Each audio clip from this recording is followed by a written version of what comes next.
And welcome to another Heart to Heart. Today you find me sitting by my pellet stove.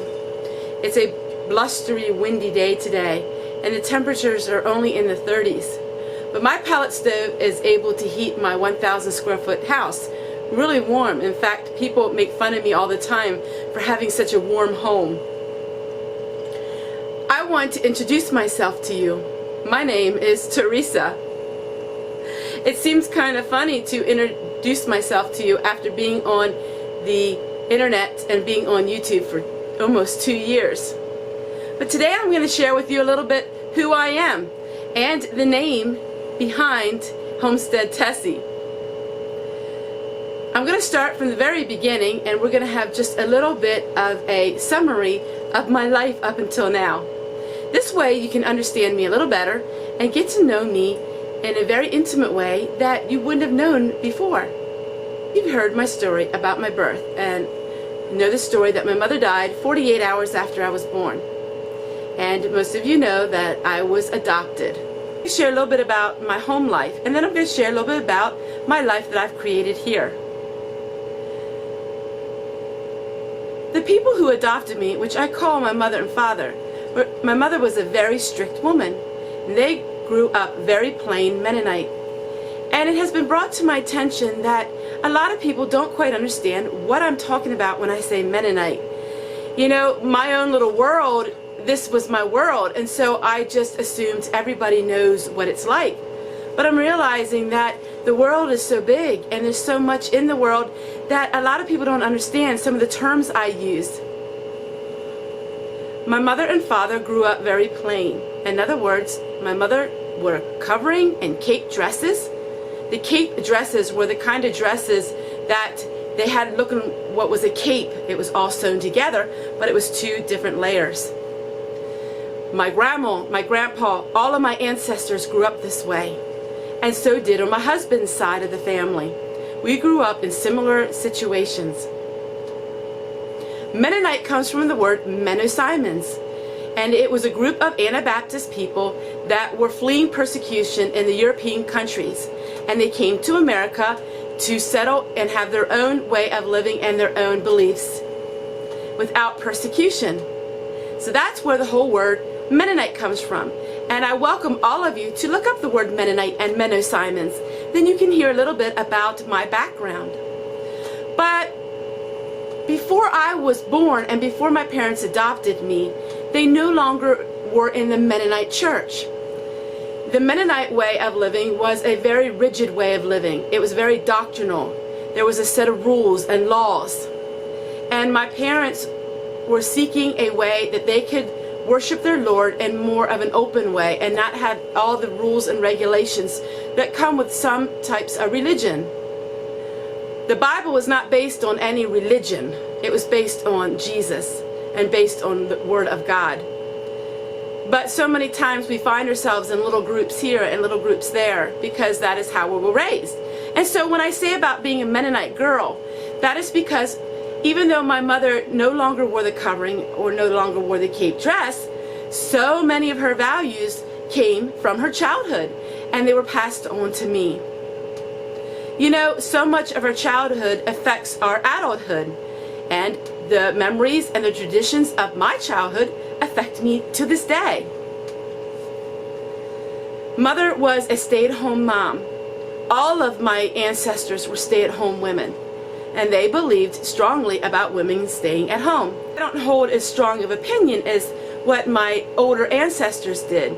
I believe that women have the right to work away from home and have a right to do the things that they enjoy in life.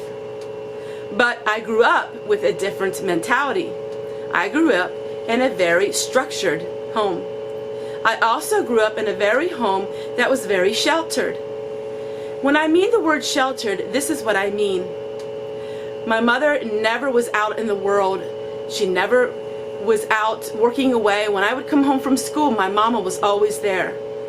My mama always was a good cook. She always saw to the things of her household. My mother was very good with managing money. My mother was extremely clean and was a very hard worker. My mother was a very thorough worker. She would get things done My mother was not a worldly woman. I said the word to someone one day about being worldly, and they didn't understand what I meant. And it's hard for me to explain what I mean, because growing up, there was worldly women, and then there were women that weren't worldly. And so worldly women were sought as women that worked out in the world and didn't want to be keepers of the house. They were women that weren't single women. They were women that, for one reason or another, had a husband and had family, but they chose to work away. And that is how I was raised. See things quite like that, not to that extreme, but now you can understand a little bit of my background. And so my mother was the kind of woman who did not gossip. There was never drama in our family. There wasn't strife. There wasn't any kind of bickering. There wasn't fighting. I grew up in a sheltered home. Now, things were not perfect in my home. As you all know, I have a lot of things that I worked through in my life because of my home life.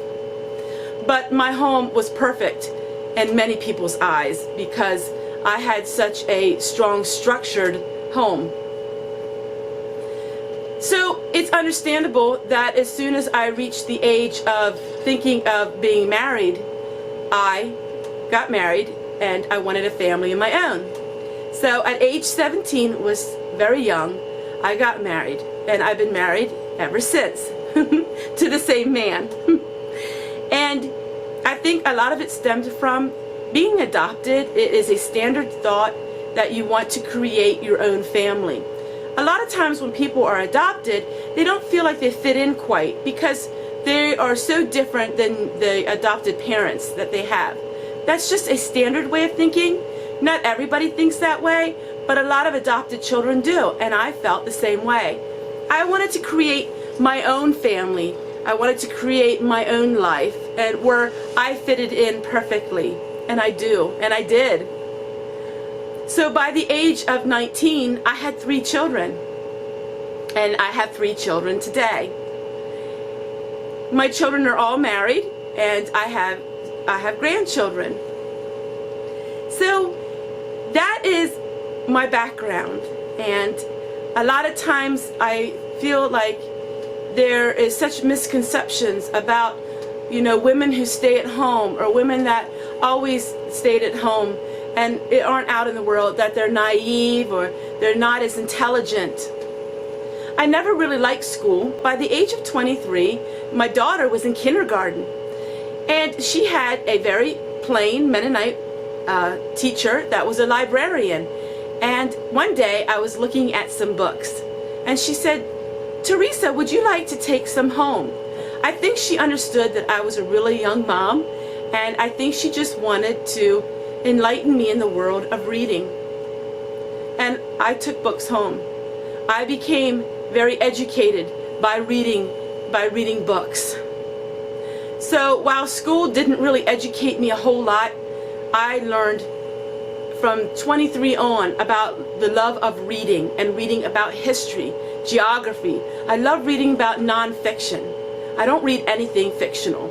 I don't live in a fantasy world where I read about things that really haven't happened. I love history. I love learning.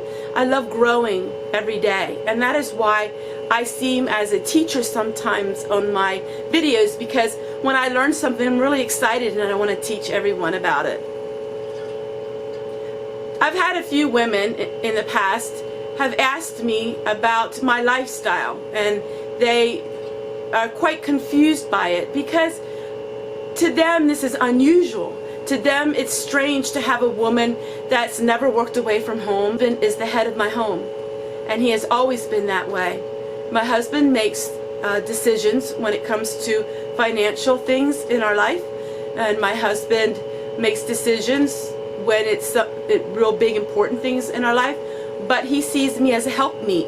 And so my husband always asks me and always asks for my input in things. My husband and I are one. We are together and we are in agreement on anything and everything in life. And if we don't agree on it, we don't do anything until we do have an agreement together. And so this has been my world. This is my life. Hauling water out, doing things by hand, This is my heritage. This is how I want to live. I had a subscriber who asked me a very important question. She said, Tessie, if you could, would you live in a more modern home? That's a really good question, and I know a lot of you girls wonder that. You wonder, am I put into this position and it is a burdensome position for me? When we bought this place, we bought it debt-free, and we live debt-free. And I don't want to ever be in debt. You all know my story, and if you don't, I will share with you the link above about my financial freedom. I don't want to be in debt. If I could have a more modern house and debt-free, would I move there? I really can honestly tell you, I don't know the answer to that, and I'll explain why. Living this way is a way where I have found peace. I know that it's really hard for some people to understand how working hard and doing things the hard way can create peace. But sitting by my pellet stove and making my homemade soap, heating my water by the propane stove, all of those things give me a rhythm in my life. And that rhythm has really given me peace. I love to live this way. This kind of lifestyle has not been put upon me. I chose this lifestyle. If I would say to my husband today, I can't live like this anymore, I don't want to live here, he would in a heartbeat start finding a place that would be easier for me to live in. But I don't choose that. I want to live like this. I want to be a homemaker. This is what I was raised. This is how I am. I never really wanted to go out into the world in the workforce. I didn't find pleasure, and I wouldn't find pleasure in that. I've never worked away in my life outside of the home. But I wouldn't find pleasure in that. That's just not my personality.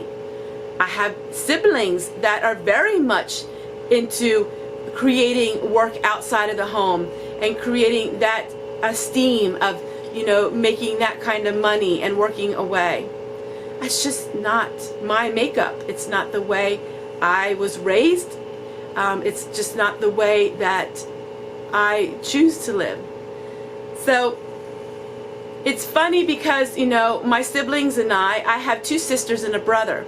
We were all raised the same way, but my sisters chose a different path as far as having a career. Somebody said something one time about me being impressionable. And while they meant it as a negative thing, I really see it as a positive thing. I am impressionable, but I'm only impressionable on things that are good in life. And my mother put a big impression on my life about being a homemaker. And I really enjoy the life that I live. I am 48 years old, and real soon I will be 49. My 48th year has been the best year of my life. It's been the year where I have grown the most. It's been the year where I felt loved the most by everyone outside of my own little family. It's been the year that I've realized a lot about life that I didn't know. It's been a year that I realized not everybody grew up the same way I did, and that I need to have patience with people who don't understand the way I've lived and the way I'm living now. I've learned so much in my 48th year, and all of that is because of what I've learned through all of you on YouTube. So I hope you enjoyed this little talk, and I just wanted to share with you just a little bit about my traditions, about where I've come from and where I'm going in life, and I hope that you understood it. And if you ever have any questions, I would love for you to email them to me. Even if you have things that are concerns, I would love for you to email them to me, because emailing them is where I can really email you back on a personal level. I'm going to end this with one final thought. My YouTube channel for 2 years has been a very peaceful place, and I will keep it that way. It will always be a peaceful place, a place where people can come and they can share their life with one another. I will keep that the way forever. I will never allow any negativity to come into my channel, because my channel is my safe place for me and for all of you. I hope you enjoy hearing about my life and getting to know Teresa just a little bit better. The name Tessie comes from my father. Up until 2007, my daddy was the only one that called me Tessie. And in 2007, after a life emergency which could have took my life and changed my world, I started blogging. I started homesteading. And that's where Homestead Tessie has come from.